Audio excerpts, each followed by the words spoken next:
દાહોદ જિલ્લામાં ચાલી રહેલી ગ્રામ પંચાયતોની ચૂંટણી વચ્ચે એક મોટા સમાચાર આવી રહ્યા છે, જેમાં ઝાલોદ તાલુકાના મોટી હાંડી ગામે માથાકૂટના પગલે સંપૂર્ણ મતદાન પ્રક્રિયા બંધ કરવાની ફરજ પડી છે.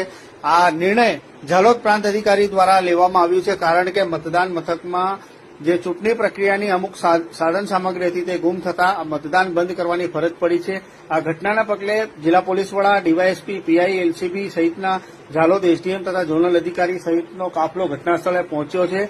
મતદાન કરવા માટે મતદારોમાં ઉત્સાહ અને લાંબી લાઈનો મળી રહી હતી. મતદારો પોતાનો મતાધિકારનો ઉપયોગ કરવા માટે કતારોમાં જોવા મળ્યા હતા. ત્યારે આ મોટી હાંડીના દામણ ખોબરા ગામે સંપૂર્ણ મતદાન પ્રક્રિયા હાલ બંધ કરાઈ છે. સરપંચના 43 બેલેટ અને સભ્યોના 43 બેલેટ ગુમ થતા હવે આ સંપૂર્ણ મતદાન પ્રક્રિયા બંધ કરવાની ફરજ પડી છે. હવે આવનાર સમયમાં આ બૂથ ઉપર પુનઃ મતદાન કરવાની ફરજ પડશે. ત્યારે આ માથાકૂટના પગલે હાલ જે અમે સમાચાર રેકોર્ડ કરી રહ્યા છીએ, ત્યારે આ મતદાન મથક ઉપર મતદાન અંગેની સામગ્રી ગુમ થતા માથાકૂટ થઈ હતી. ત્યારબાદ આ મતદાન બંધ કરવાની પ્રક્રિયા હાથ ધરવામાં આવી હતી. આ નિર્ણય ઝાલોદ પ્રાંત અધિકારી દ્વારા લેવામાં આવ્યો હતો.